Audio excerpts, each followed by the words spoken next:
depression, recession, we don't care, has to come back to 2% inflation. I don't know in what language they can say.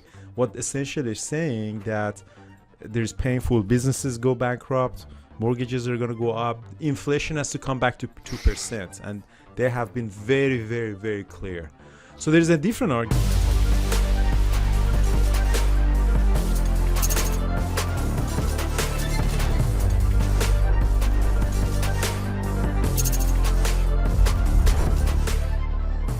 All right, good morning, everybody. This is Andrew. We are selling off. The market is selling off. I had a bad day.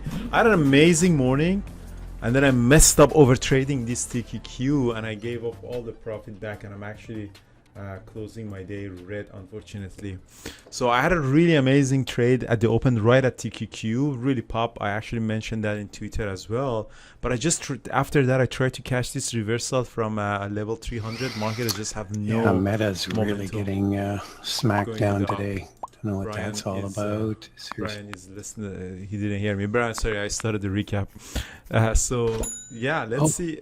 Yeah, sorry, I was on mute. So let's see what is happening right now in the market.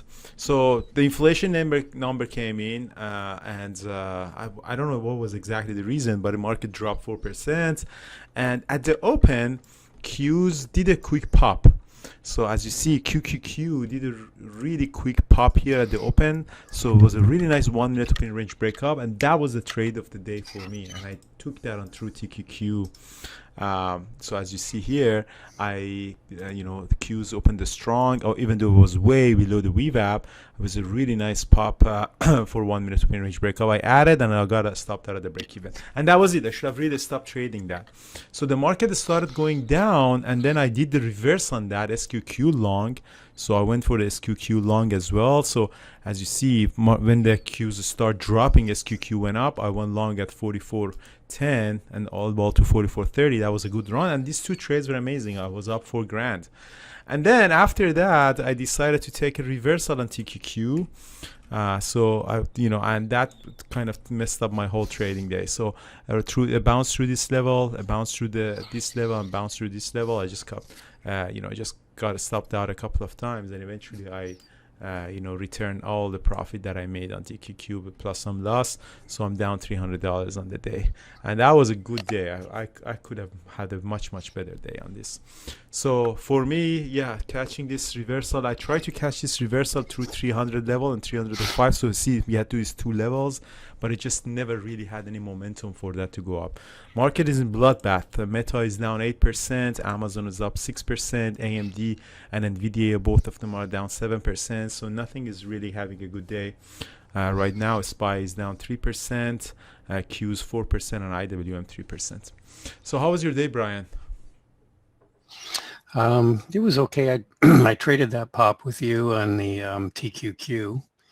But the other trade I did was I was watching NEO at the open because NEO has been strong, even though it seems to, when they came out with their numbers, they, if you remember that day, they gapped down and then came back up. So I kind of figured NEO was going to be strong.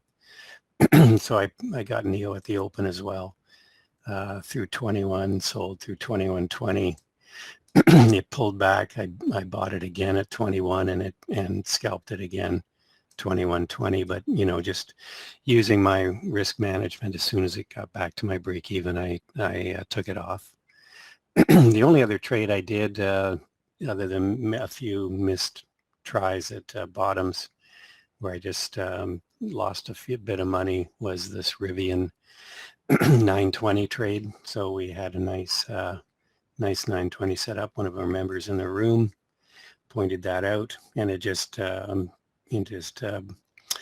a really nice 920. So Rivian had been strong, and eventually just started to run out of buyers. So we dropped below the 9 and came right down to the 20. I took it long there, and it popped right back up. So got a nice move on that one from about 38.95 to 39.20,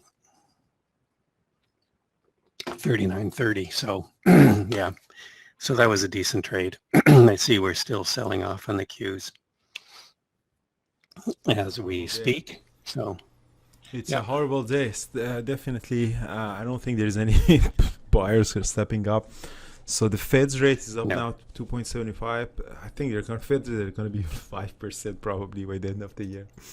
Uh, yeah, they're gonna mess up the economy. The Feds. They've been very clear. We do it until the inflation comes down. Very, very clear that it means that depression, recession, we don't care, has to come back to 2% inflation. I don't know in what language they can say. What essentially is saying that there's painful businesses go bankrupt, mortgages are going to go up, inflation has to come back to 2%. And they have been very, very, very clear.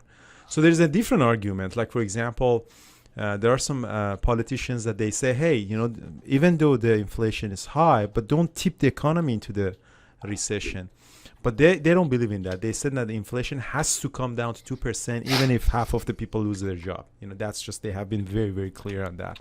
So they're going to increase the rate until even to 10%. If the inflation has to come down to 2%. They have no joke around it. Okay, so Toronto meetup is this weekend. I'm going to be in Saturday. I have a talk in Toronto.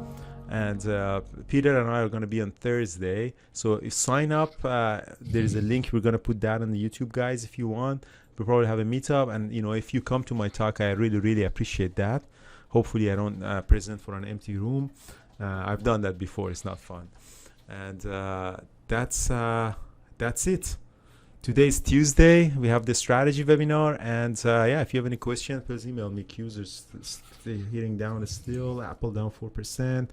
And that's the way. What do you think about inflation? I'm very interested to know, because when Fed chair went to the Senate committee, Banking and Housing Committee, to give a testimony, Senator Elizabeth Warren, she was saying that do not tip the economy into a recession. I mean, she's way far into the left, so she's not a fan of Wall Street at all. But she was saying that, just because of a little bit of inflation, don't tip the economy into the recession. But they are on the other side, Feds, they said, no, we don't care about that. The pain, they use the word pain many times, that there's going to be pain for businesses and families, but the inflation has to come down. That means that even if we crash the market, we will crash the market to come down to 2%. That's why, it's just the number one enemy of the stock market is a Federal Reserve, and that's what they're doing. And it seems that they probably have to crash the market until the inflation comes down to 2%. Spend less. The message is, the American friends, spend less. Just cook at home, stay home, watch Netflix, just chill a little bit. Let's this inflation comes down. If you like your 401ks. Awesome. Thank you so much. Eat lentils, yeah. Eat lentils. Okay, have a good day, guys. Leave in the comments if you have any things. Have a discussion in the comments. Cheers, guys.